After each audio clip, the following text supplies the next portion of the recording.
Imagine a floating city that weighs 100,000 tons. It carries enough firepower to flatten countries and houses thousands of people living at sea for months. These are aircraft carriers, the kings of naval warfare. Today, we're ranking 20 of the most powerful carriers ever built, from complete failures to absolute legends. Some never made it out of port, others changed history forever. And stick around, because at the end, we're answering your biggest questions about these incredible machines. Let's dive in. First one, HTMS Chakri Naruebet. We're starting at rock bottom with Thailand's HTMS Chakri Naruebet. And honestly, calling this an aircraft carrier is generous. Commissioned in 1997, this ship holds a record nobody wants. World's smallest carrier at just 11,486 tons. But size isn't even the real problem. The real problem?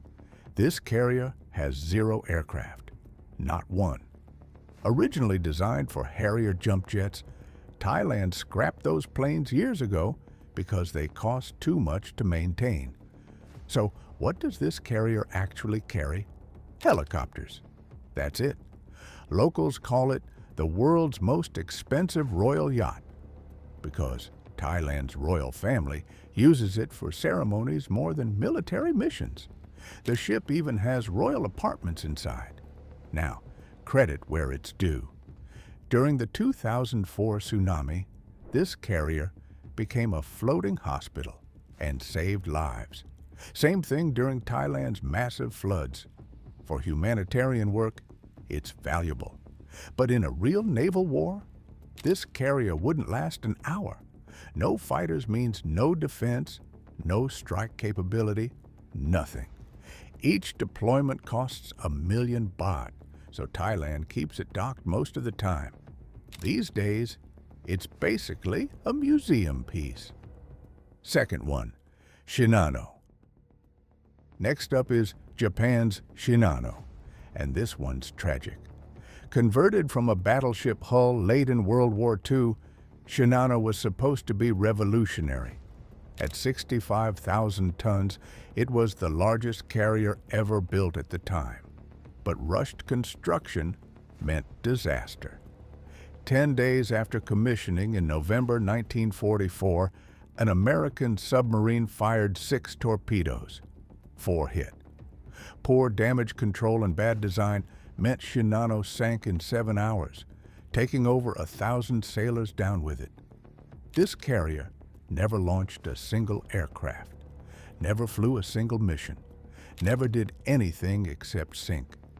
It's a perfect example of what happens when you rush construction and deploy before you're ready.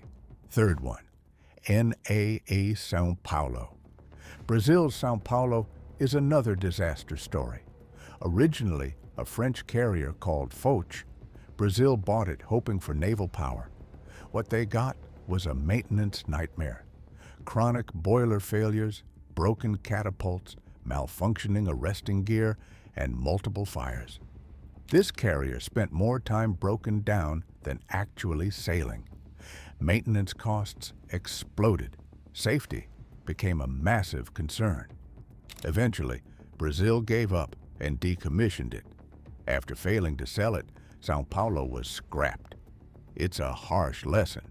Old carriers are expensive, and without proper support, they're worthless. Fourth one, Béarn. France's Béarn was converted from a battleship in the 1920s, and it was obsolete from day one. Why? Speed. This carrier could only do 18 knots. Modern fleet operations needed 30 knots. Béarn couldn't keep up. Its flight deck was tiny at 180 meters. During World War II, France used it to transport planes, not fight battles. After evacuating to the Caribbean, it sat inactive for years. Béarn shows that early carrier designs had serious limitations that made them useless in real combat. Fifth one, Admiral Kuznetsov. Now we hit Russia's Admiral Kuznetsov. On paper, this looks impressive. 66,000 tons, 300 meters long, carrying fighter jets. In reality, it's an embarrassment. This carrier is famous for one thing: thick black smoke pouring from its engines. You can see it from miles away, announcing exactly where it is. But smoke is just the start. Chronic breakdowns, endless repairs, dry dock accidents, and fires have kept this carrier mostly broken. In 2018, a massive crane collapsed onto the ship, punching a hole through the flight deck. Multiple fires during repairs killed workers and caused huge damage. By 2025, Russia basically gave up. They mothballed Kuznetsov after nearly 10 years of failed repairs. This carrier needed tugboats just to sail. That tells you everything.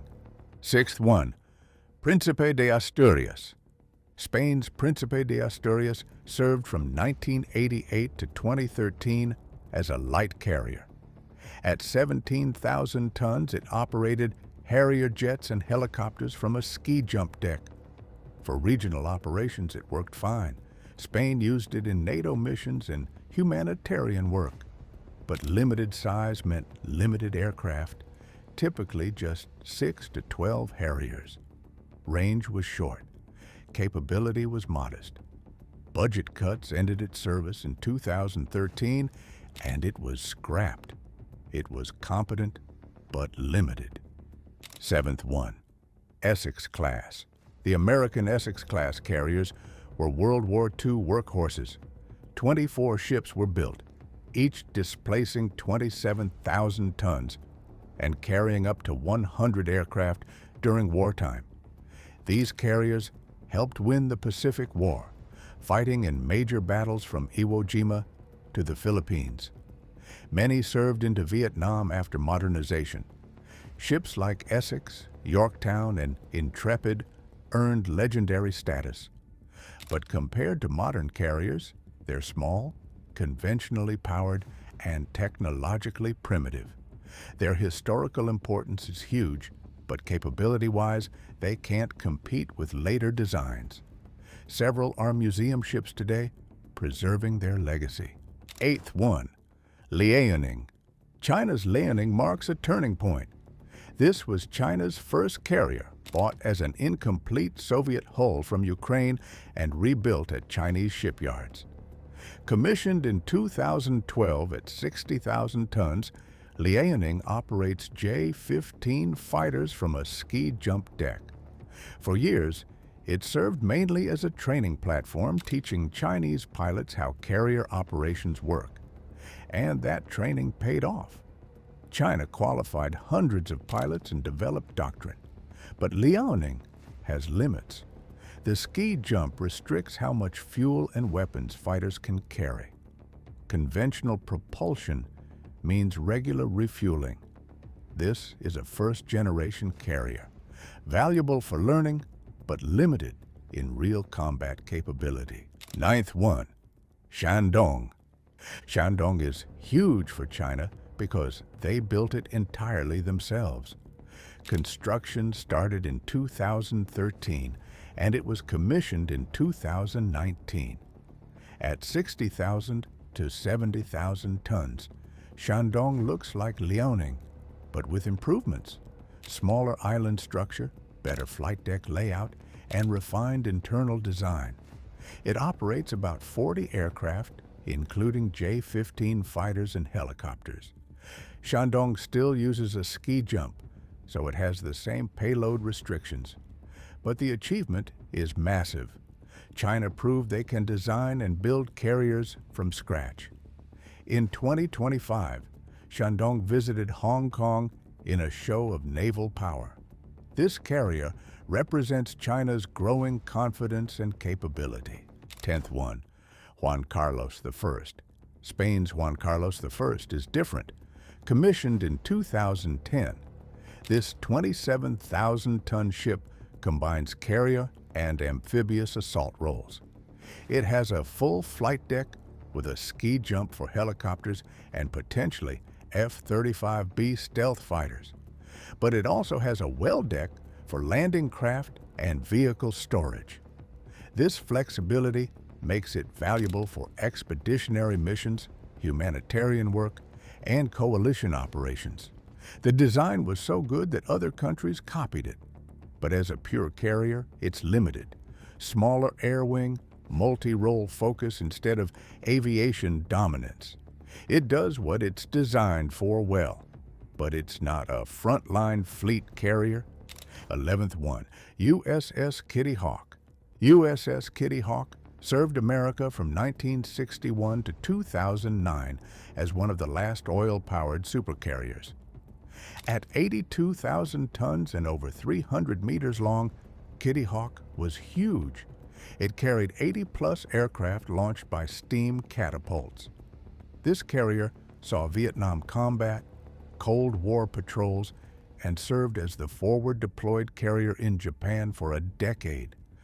Conventional propulsion gave it 30-knot speed and global reach, but it needed regular refueling, unlike nuclear carriers. Kitty Hawk completed dozens of deployments and thousands of combat sorties. When it retired, it marked the end of an era. America went all nuclear after this. 12th one, INS Vikrant. INS Vikrant is India's first indigenous carrier, and that's a huge deal. Construction started in 2009, and after delays and challenges, Vikrant was commissioned in 2022. At 43,000 tons and 262 meters long, it operates MiG-29K fighters and helicopters, about 30 aircraft total. What's impressive is that 76% of this carrier was built in India.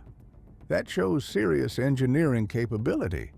Vikrant has modern systems, good sortie generation, and comprehensive facilities. It uses a ski jump, which limits payloads, but the achievement stands.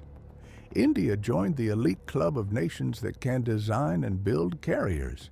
In 2026, Vikrant starred at a major fleet review, showing off India's naval power.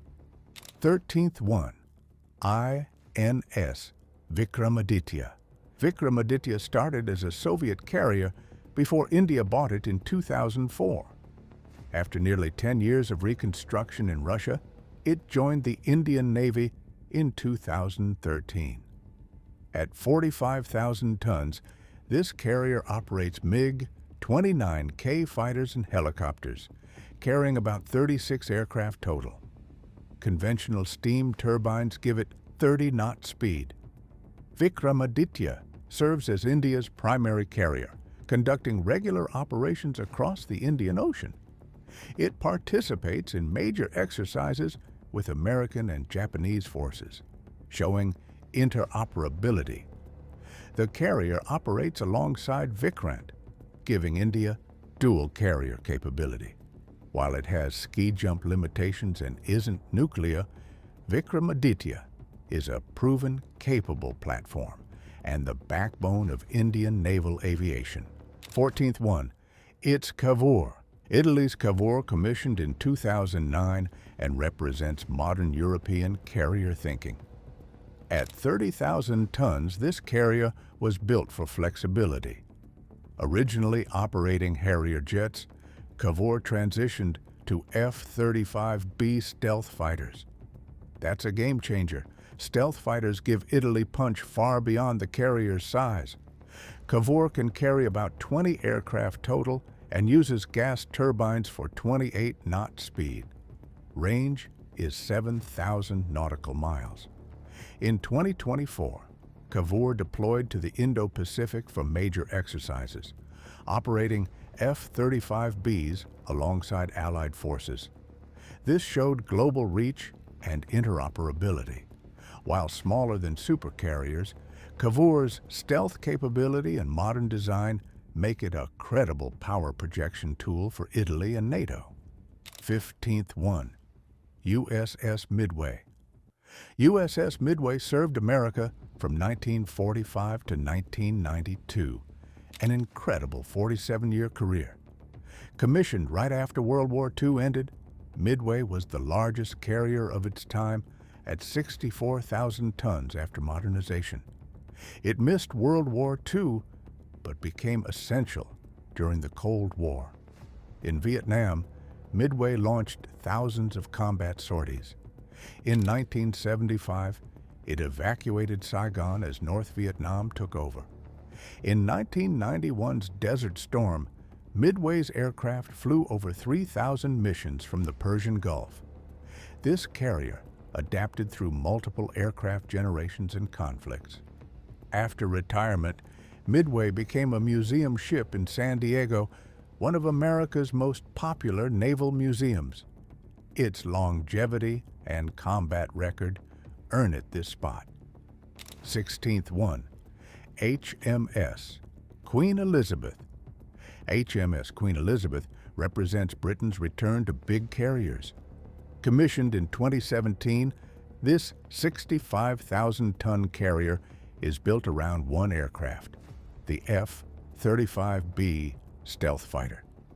Queen Elizabeth can carry up to 36 fifth-generation stealth fighters. That's massive firepower. Unlike older carriers with conventional jets, these stealth aircraft dominate modern warfare with advanced sensors and low visibility. The ship has a unique twin-island design that reduces turbulence and improves operations. The flight deck supports 72 sorties daily, surging to over 400 sorties during intensive periods. Queen Elizabeth regularly operates with U.S. Marine F-35Bs, showing strong coalition integration. In 2021, it completed its first operational deployment to the Indo-Pacific.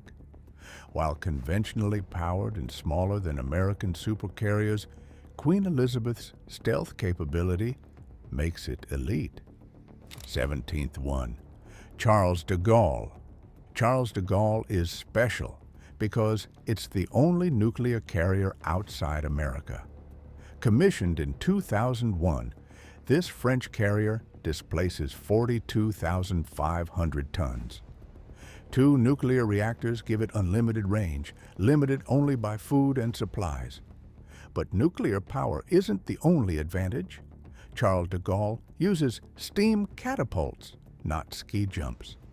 This means aircraft launch with full fuel and weapons, dramatically extending range and capability. The carrier operates Rafale M fighters and E-2C Hawkeye early warning planes. Those Hawkeyes are critical. They detect threats hundreds of miles away. Ski jump carriers can't operate Hawkeyes because they're too heavy. Only catapult carriers can. Charles de Gaulle carries 40 aircraft and has proven itself in combat. It launched strikes in Afghanistan, Libya, and against ISIS. The carrier operates globally, from the Mediterranean to the Indo-Pacific, demonstrating France's independent nuclear carrier capability. 18th one, Fujian Type 003. China's Fujian changes everything. Commissioned in late 2025, this carrier represents a massive technological leap.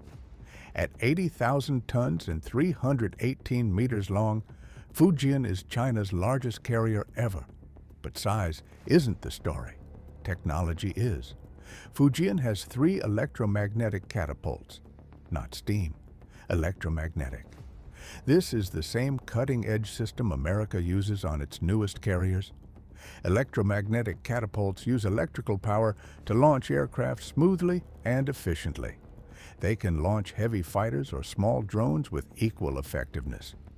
Fujian operates 50 to 60 aircraft, including J-35 stealth fighters and KJ-600 early warning planes.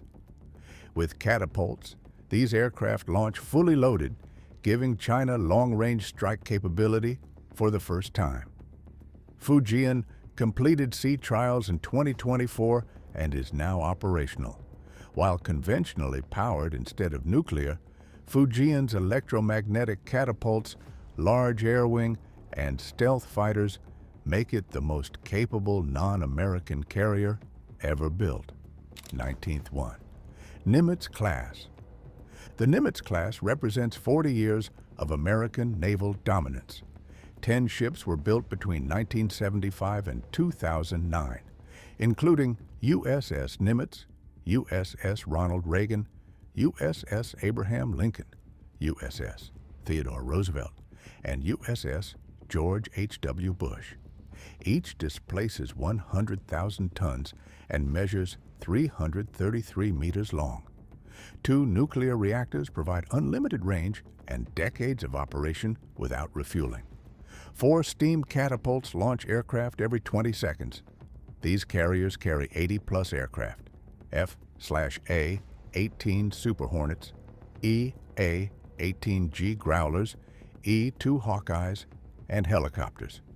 What makes Nimitz class legendary is combat experience. These carriers fought in every major American conflict since the 1970s: Iraq, Afghanistan, Syria, and more. They've responded to disasters, conducted freedom of navigation missions, and deterred enemies through pure presence.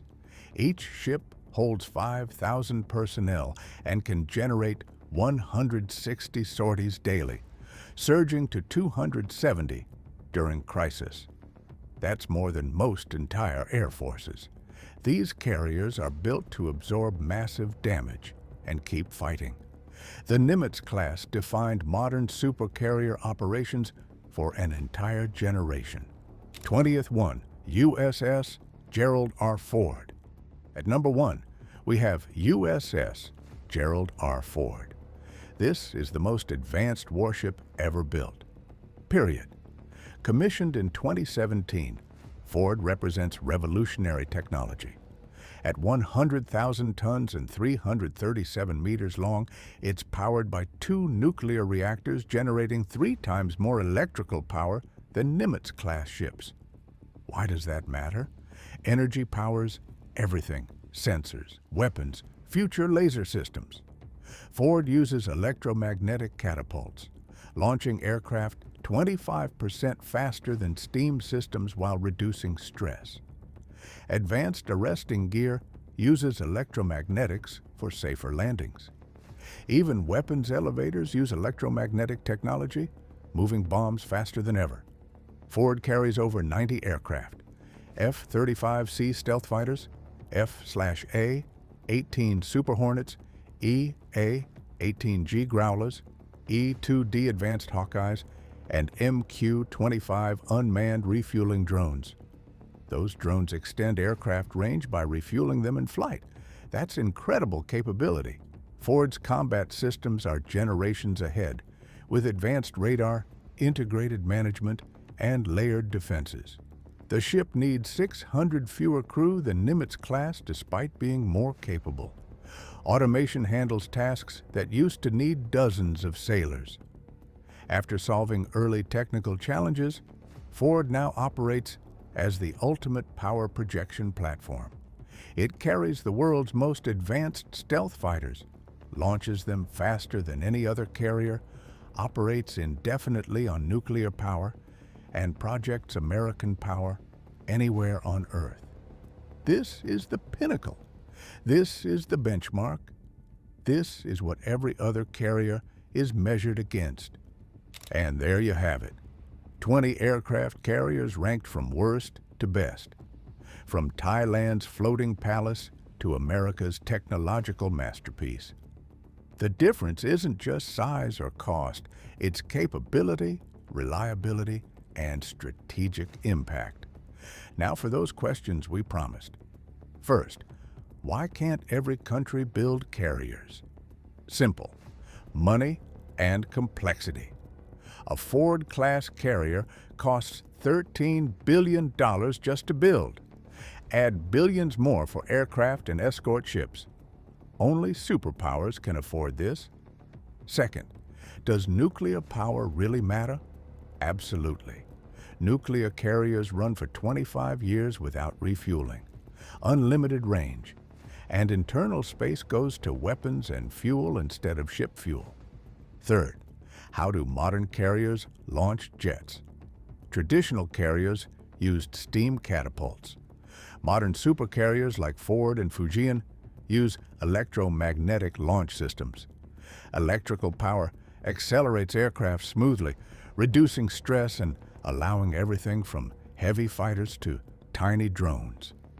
These floating fortresses continue evolving, proving one truth: whoever controls the skies above the ocean controls the seas.